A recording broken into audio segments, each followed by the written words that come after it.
You are listening to the E2C Network, where the Auburn family speaks. Morning, Auburn family. Welcome back to Inside the Jungle, your source for Auburn men's basketball analysis and discussion on the E2C Network. And I don't really know how to start this one. Auburn falls in the quarterfinals of the SEC tournament in their first game down there in Tampa to the Texas A&M Aggies by a score of 67-62. We will do a short and sweet podcast for our sanity podcast on this game and kind of the stats around this game and what's next for this Auburn basketball team and program. And to do that, I brought in my dad and co-host. Dad, not a lot of excitement in my voice right now, obviously for good reason. That one was tough. That one was about as hard of a loss as I can remember seeing. It was the worst we've played this year. At least the first half was the worst I've seen us play this year.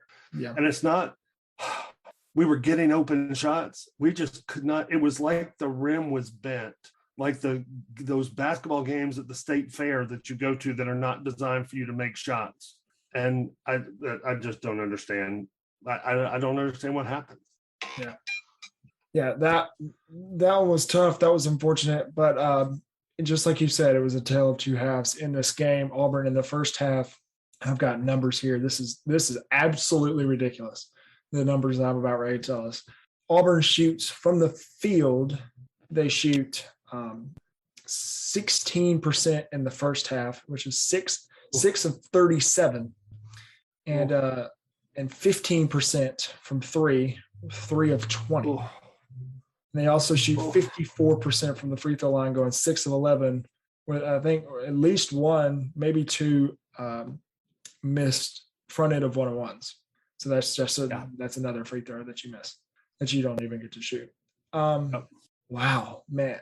Look, we'll talk about some individual performances, but let me say the second half numbers because they are completely polar opposites. Just like I said, 6 of 37, 3 of 20 for Auburn from field goals and 3-point field goals in the first half. In the second half, Auburn goes 15 of 32 from the field, which is almost 47%, and 6 of 16 from 3-point line, which is a little over 37%, which is completely night and day. And a lot of those 6 threes that Auburn nailed in the second half came in the last 3-4 minutes.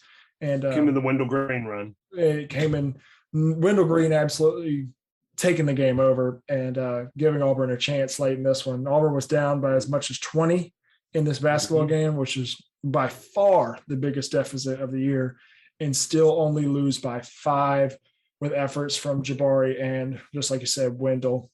He had he went 4 of 5 from 3 in the second half, I believe. Yeah, because he was one of whatever from 3. 1 of 4 in the first. 1 of 4 from 3, and he hit an early one, and then he got on that run. Let me back up because the first half, those shooting numbers. Let's give Texas A&M credit. The coach, changed his defense to. He said, "Look, if Auburn will make threes, they're going to beat us, but they're not going to beat me by driving into the lane. They're not going to beat me by lobbing the ball to the rim. The only way you're going to beat me is if you can make open three." And we had a bunch. We took 20. I bet 17 of those were wide open. Yeah. Nobody look, the difference between a wide open 3 and a guarded 3 at that level of college basketball. A guarded 3 is somebody with a hand literally on your nose. Yeah. A wide open 3 is somebody coming at you, but a foot or two short. Yeah. They were wide open. Yeah. Nobody near them. And couldn't make them. At the end of the first half, I texted a buddy of mine and I said, I swear that rim is bent because we threw what looked like a desperation throw at the end of the first half by Wendell that went right to Dylan Cardwell on an alley-oop by himself. And he tried to just drop it in the rim and it wouldn't go through. And I was like, I've never seen us shoot this bad. The second half is kind of what I was expecting Auburn to play like. Yeah. And the A&M still may have beat us because they were hot. I mean, like fire engine hot for the game. They shot 50% from three. So they played a good game. But that first half and then going down by 20 midway through the second half, thank you, Wendell, because you made it at least look respectable. Yeah. It wasn't. Yeah. We got blown out. I agree. I think there's three players that played at least decently well in this game for Auburn. And the first one we've been talking about the whole time is Wendell Green coming off the bench with 15 points. He had those 5 threes. 4 of them were back to back in his little run to bring Auburn within 4. Auburn got as close to 4. And then Zepp got blocked off the backboard and they got a dunk. And I don't know. Zepp goes 2 of 8. Flanagan, who had the best plus minus on the team, was +9, but he only had 5 points, went 2 for 5, 0 for 2 from the 3-point line. And 1 of 4 from the free throw line. That's terrible. That's terrible. Auburn goes 61% from the free throw line today, 11 of 18. That's horrible. That's absolutely terrible.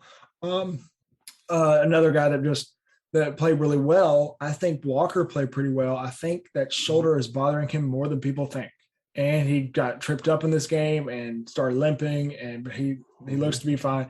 You know, maybe this this unwanted break will be good for this Auburn basketball team to get a guy like Walker back to where he was when we played Texas A&M the first time in Neville Arena, and he had a triple-double, 12 points, 11 rebounds, 12 blocks.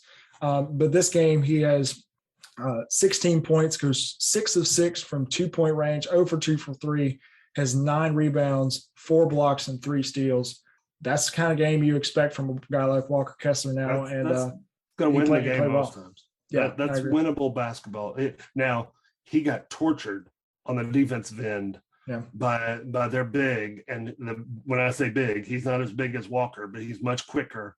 And he did that dribble spin off the glass layup, I bet 6-8 times, felt like. And he had a double-double. So that kid would play very well. And look, give a lot of credit to A&M. They've changed their defense. They completely changed their offense after we played them last. Yeah. They've gone completely 4 guards, 1 big, and they've won 6 of 7 now. So they're on a roll. That's right. Hey, Auburn fans, I want to take a quick timeout from this episode to bring your attention to something very special.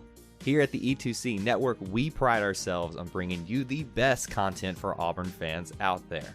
And best of all, it's free to you. But just because it's free doesn't mean there aren't costs, especially when you have a library of hundreds of podcasts, videos, blogs, and more. Many of you have reached out and asked how you can support this network in the past. Well, now I have your answer. It's called the E2C Network Booster Club over at patreon.com/E2C Network. There you'll find a membership monthly reward system where you can sign up for as little as $1 and get different perks at different tiers.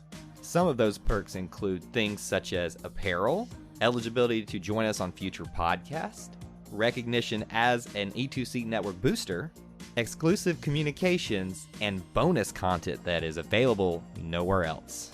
If you love this network and want to help us keep producing podcasts like this one, please head on over to patreon.com/E2C Network to join the E2C Network Booster Club.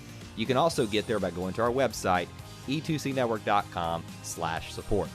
Whether you decide to join or not, we are still so appreciative that you would support us by just listening and being here, because each and every one of you is part of our E2C Network family. Well, that's it. Timeout's over. Let's get back into the episode. Another guy to give credit to for Auburn is the number 1 pick in the draft, Jabari Smith. Ended with 17, had our first 7, and kind of struggled to get the shots that he needed to go down. And down the stretch, he goes 3 for 10 from 3. You expect a little bit better than that from Jabari, but he had 17. He was our leading scorer. He had 9 rebounds and 4 assists as well. Look, you're going to get 17 from Jabari. You're going to get 16 from Kessler, and you get a guy like 15 from Wendell Green. You expect to win the basketball game. But but not when Katie Johnson goes 0 for 14. 0 for 14? Yeah. What in the world? Yeah, I don't even know. Garbage. I didn't even know that's possible. In the first half, Katie drove the ball a couple times and looked for the foul instead of looking to make the shot. And they didn't foul him, and he missed the shot, layups. Yeah. And then he tried to get himself going with some threes and didn't do that well. Look, he had 6 rebounds. I appreciate that. We out-rebounded him by 1, so maybe we've gotten that fixed. But and he plays good defense. He always plays good defense. But he 0-14. At that point, I don't mind you bringing Leor Berman in and saying, look, we're pretty good on defense. We know you can go 0 for 14. Anybody that can make a shot. Anybody. That's right. And I love KD. KD has been one of the MVPs absolutely for Auburn this season and has been the reason we have won a lot of basketball games. A lot. Yeah. And but man, that's hard to look at. 0 for 14, 0 points, 0 for 6 from the 3-point line with 3 turnovers and 0 assists. And no assists. And he had the worst plus minus at -9.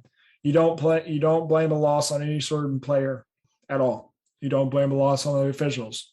You don't blame a loss on. You credit the win to Texas A&M, and you move on. And that's what this Auburn team, especially this Auburn starting backcourt, has to do with. I mean, Zepp goes 2 for 8 and have 1 assist and 1 turnover. That you expect better than that from Zepp. Yeah, and I don't think Zepp played bad. Yeah.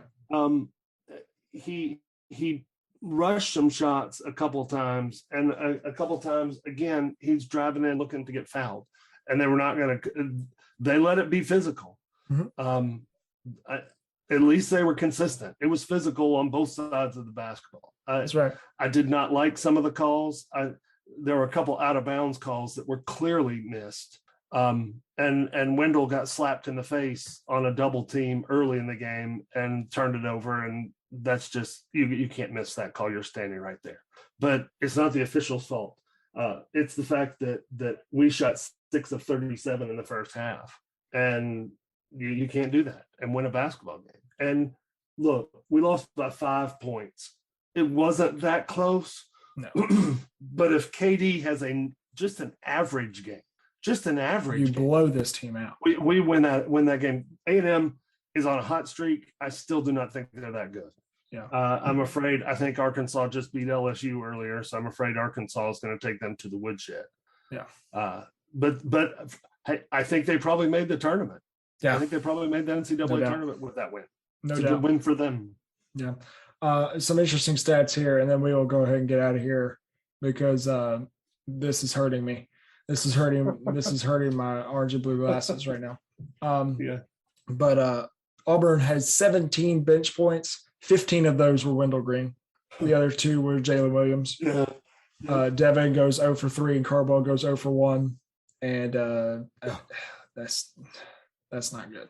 That's not good. Auburn goes 5 of 13 on layups.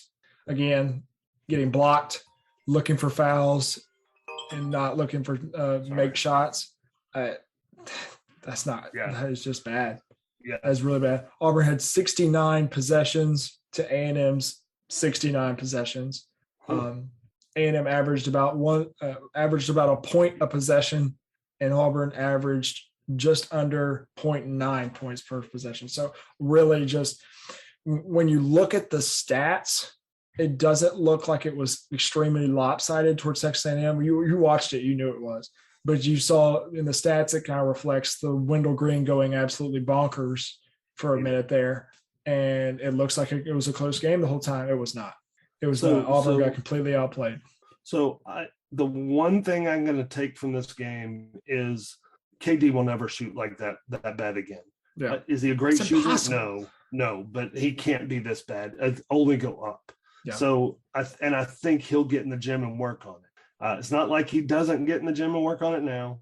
People saying, oh, these guys need to get in the gym and work on their shot. Well, they work on it all the time. These kids work on – this is a 40-hour-a-week job for them. just the basketball team. So they worked on their shots. They just didn't fall today. Yeah. So Katie will be better. I think that Wendell seeing a couple of shots go in may help his confidence come back. He has seemed a little tentative early in the game. But if he can get that confidence, now I don't want him to get so much confidence that he shoots it from the logo every time down the floor. But he was as on fire as I've ever seen him. Just launching it, that slot on the left-hand side, and he kept backing out further and further, and then on the run on a fast break, stopped and knocked one in. And it was just like, man, if he can do that in the NCAA tournament, and KD can play a little bit better, a lot better, and Jabari can play better. Jabari had 10 points or 7 points early in the game, our first 7. Yeah. And only had 10 points after that and missed a bunch of shots. We were down 6 and coming after him. And we trapped a guy in the corner right in front of our bench. And Jabari just ripped it from him, took a backwards dribble to get behind the 3-point line and shot it. And I was like, that ball's in. He didn't miss that one and bounced off the front of the rim. Maybe he was tired, but he'll play better. And Walker will heal. I'm guessing. I was hoping that he wouldn't be in a brace today, but he was. So we'll be all right. Yep. Yeah. Remember, it's not Tony Barbie anymore. Yeah. Yeah, it could be worse. It could be worse. We're going to be a 2 seed. I expect us to be a 2 seed in the NCAA tournament. Absolutely. And hopefully we draw pretty well with the opponents there. But Auburn's SEC tournament chances come to an end in the first in Auburn's first game in the quarterfinals as they go back to the Plains and they rest up and they await Sunday to know where they go and who they play.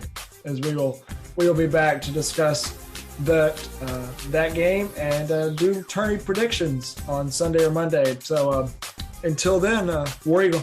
War Eagle. Thank you for tuning in to today's episode on the E2C Network. On your way out, I want to remind you to stop by e2cnetwork.com. It's your one-stop shop for all our content across our podcast, YouTube channel, and much more. To stay up to date with us, make sure you're following social media accounts such as Facebook, Twitter, and Instagram. While our content here may always be Auburn sports heavy, if it's orange and blue, it's what we do. War Eagle.